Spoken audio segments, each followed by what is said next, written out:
দেখো আমরা এখন শিখব পরপর বিজোড় সংখ্যা থাকার যোগফলগুলির নিয়ম। 1 থেকে শুরু করে পরপর বিজোড় সংখ্যাগুলির যোগ করার শর্টকাট নিয়ম। তোমরা দেখো পাচ্ছেন মাত্র উত্তর। পরপর যতগুলি মৌলিক সংখ্যা থাক না কেন বা বেজোড় সংখ্যা থাক না কেন প্রতিটি বেজোড় সংখ্যার যোগফল পাচ্ছেন মাত্র বের করার নিয়ম। লিখে নাও।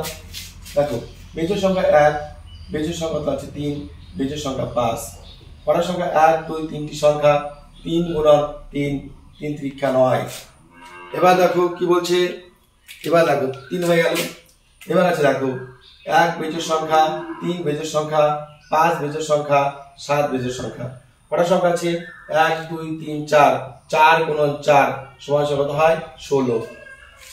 এবার কি আছে পরপর বেজোড় সংখ্যা বলছি 1 যোগ 3 যোগ 5 যোগ 7 যোগ কত 9। কটা সংখ্যা আছে 1, 2, 3, 4, 5। 5টা সংখ্যা 5 যোগ 5, 5 5 25। এবার দেখো 1 যোগ 3 যোগ 5 যোগ 7 যোগ 9 যোগ 11। কটা সংখ্যা আছে দেখো 1, 2, 3, 4, 5, 6। 6 গুণন 6 কত হয় 36। এবার দেখো 1 যোগ 3 যোগ 5 যোগ 7 যোগ 9 যোগ 11 যোগ 13 সমান কত আছে দেখো। কটা সংখ্যা আছে 1, 2, 3, 4, 5, 6, 7। তাই কত হবে 7 গুণন 7 কত 7 7 49। 7 7 কত হবে 49।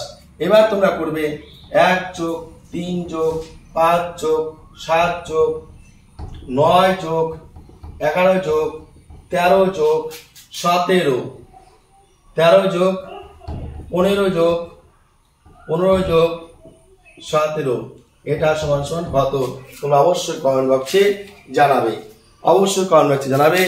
এরকম ভিডিও যদি তোমরা আরো পেতে চাও অবশ্যই আমাকে কমেন্টে জানাবে, এবং এরকম ভিডিও যখন আমি আপলোড করব তোমরা যদি পেতে চাও অবশ্যই চ্যানেলটিকে সাবস্ক্রাইব করবে। এরকম অসংখ্য ভিডিও রয়েছে। এছাড়াও রয়েছে শর্টকাট বিভিন্ন অঙ্কের পদ্ধতি ও নিয়ম, যেগুলো তোমাদের বিভিন্ন চাকরি প্রক্রিয়ায় কাজে লাগবে।